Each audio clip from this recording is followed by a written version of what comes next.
المغرب يدرس إقامة خط جديد لقطار فائق السرعة.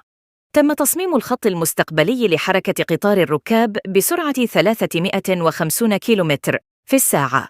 أطلق المكتب الوطني للسكك الحديدية في المغرب طلب عروض للانتقاء المسبق لإنجاز أشغال الهندسة المدنية للخط فائق السرعة المستقبلي بين مدينة القنيطرة في غرب المغرب وبين مدينة مراكش في وسط المغرب.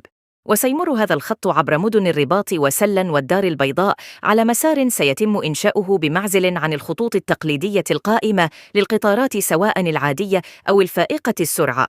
وهذا الخط يأتي في سياق خطة مغربية لرفع عدد الخطوط السككية للقطارات الفائقة السرعة التي تحمل في المغرب اسم البوراق. ويعمل في المغرب حالياً خط واجد للبوراق والذي يربط بين مدينة الدار البيضاء كبرى مدن المغرب في وسط البلاد وبين مدينة طنجة في أقصى شمال غرب المغرب. وتم تصميم الخط المستقبلي لحركة قطار الركاب بسرعة 350 كيلومتر في الساعة، فيما ستكون السرعة التجارية 320 كيلومتراً في الساعة، خاصة بالنسبة لقطارات